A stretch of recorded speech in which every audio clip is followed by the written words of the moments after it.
Hi, everybody, and welcome back to Hello, It's Better to Talk. So, this is the first episode in November, and the clocks have changed, and the nights are drawing in, and I'm just getting that whole sense of home and wanting to tuck in and be by the fire or be by in a nice snuggly place.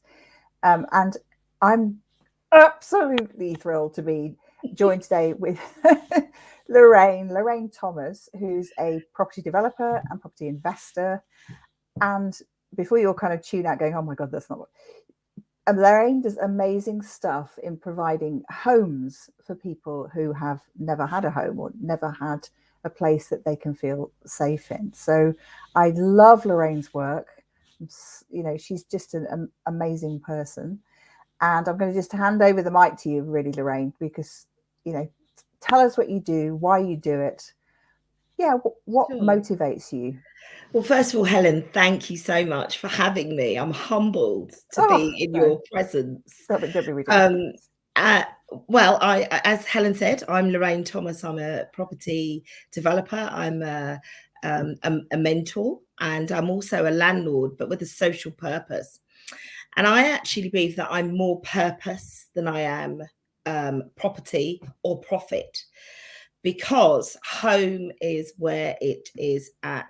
I grew up with my mum and dad in a very, what I would call 2.4 kids and a dog. So we grew up with my sister and I, with my mum and dad in quite a relatively large home. And my mum died when I was 16 years old, Yeah, and that was so quite sorry. horrific. That's, yeah, terrible thing to Quite happen. horrific. But I felt that she left me with some good gifts, and in that short period that I had her, I feel that what she left with me with has been significant enough to carry me to my home today and to where I am today. So when my dad became ill with Parkinson's and dementia, I was working in the city. I felt that he had been mum and dad for a very long time, and it was my turn to give back to him. So I gave up my job, and then I started caring for him. And I won't. It's another story, but I received an email whilst I was caring. The email wasn't meant for me; it was meant for somebody else. I responded, and then my journey in property started.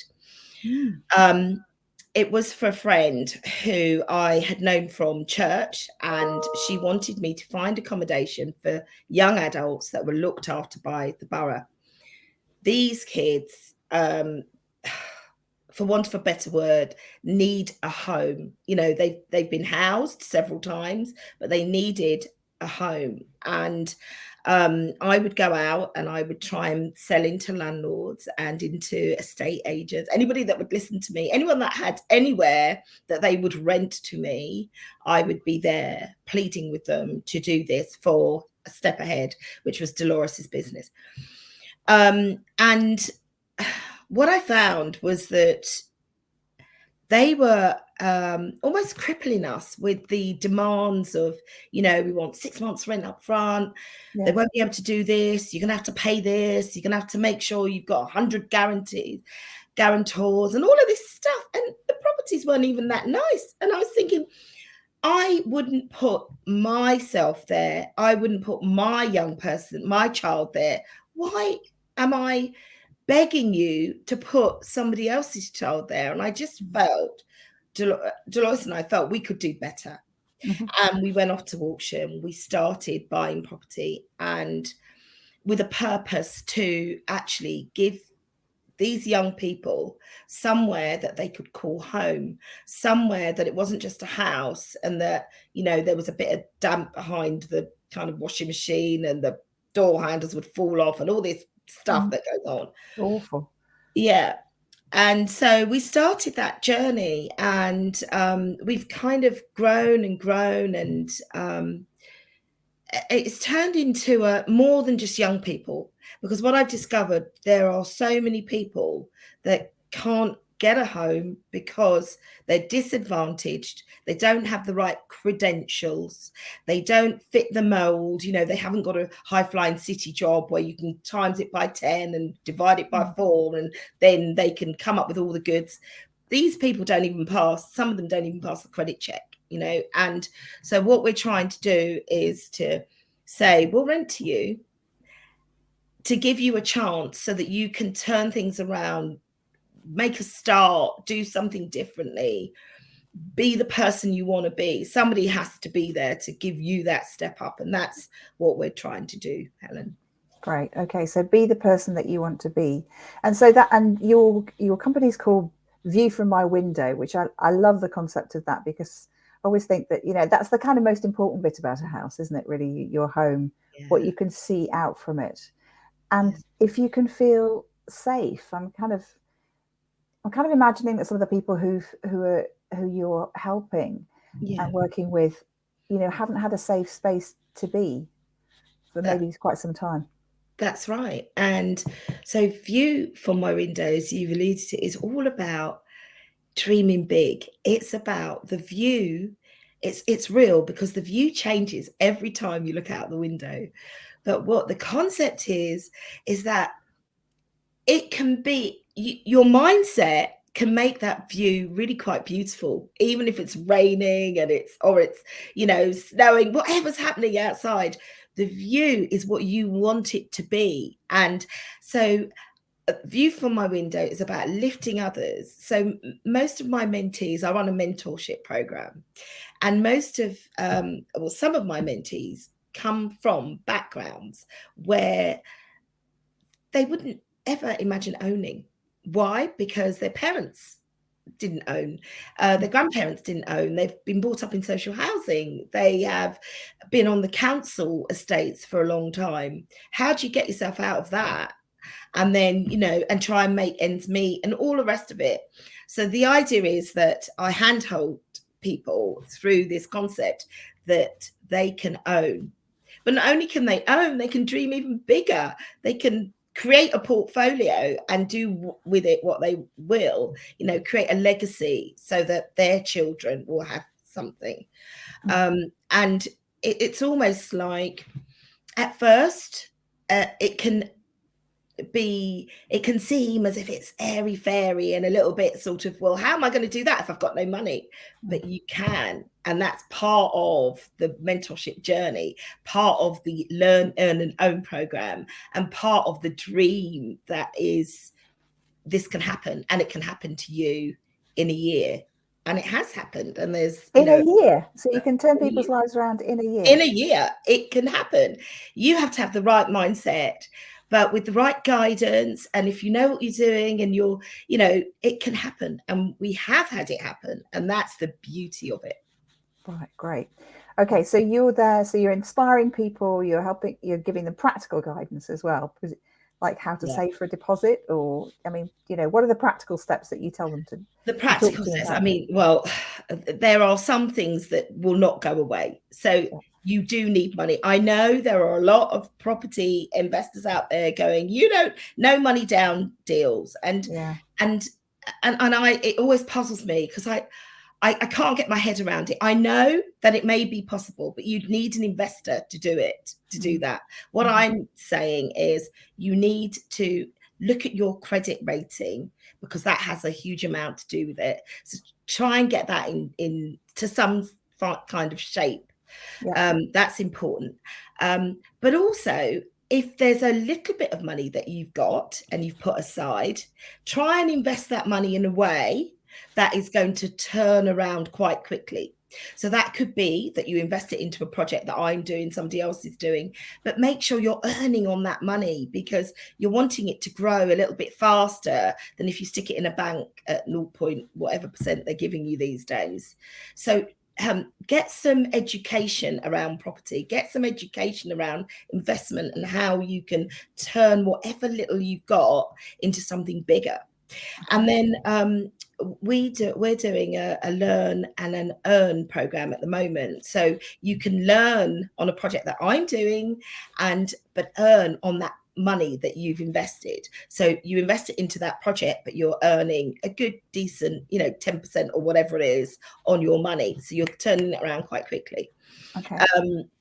And so the practical things are invest well, get your credit rating right, get some education, listen to podcasts, listen to other people that are in property, see what they're doing, because it is so possible. I'm really excited to say that I'm doing an event with a guy called Kazi soon, and he's shout out to Kazi. He's getting really quite big in the property space. And there is a young lady that is also on the same kind of program that I'm on, and she's a young mum and she's doing phenomenally well. And so it's possible. Surround yourself with people that are doing it, people that can recommend you to people that you can network with, and then and people that you can trust.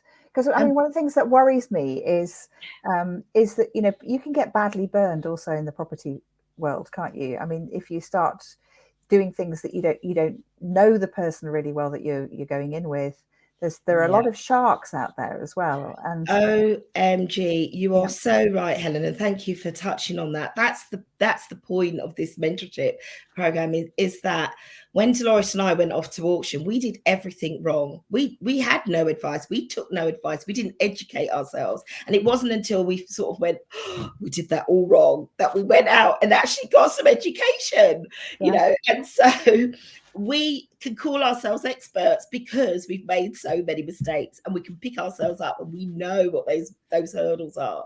So it's really important that you surround yourself with people that have done it, people that are recommended to you, people that, as you say, you will be able to trust, people that have a purpose. For me, profit is important, because to run a successful business, you need profit.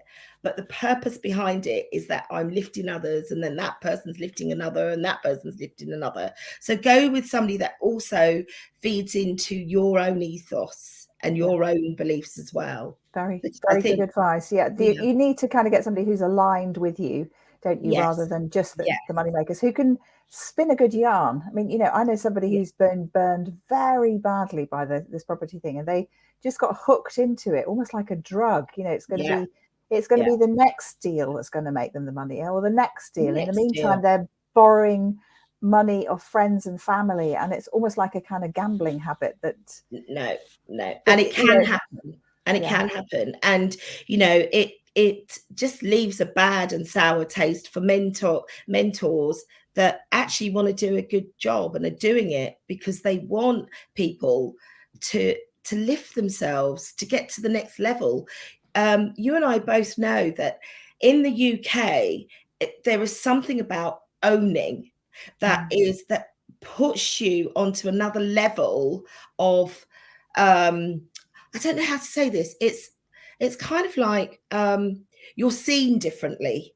So you own, you're perceived differently. People think that you're serious because you're a home owner. That's a very serious thing to do. But to get there, it really takes something, because, the lenders know that you will have saved.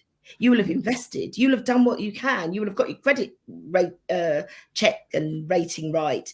So you will have done a number of very serious and important things before you can own. So it's almost as if it's summed up in the ownership.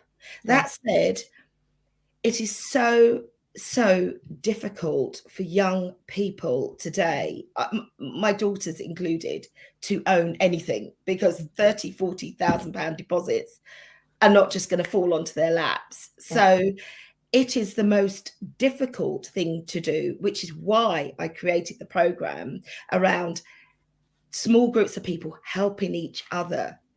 And it goes back to my dad and my parents. When they first came into this country, they were in what we call a partner. And that was where they'd throw a hand in each week when they got their wages, and used to save it together until they could buy something for themselves.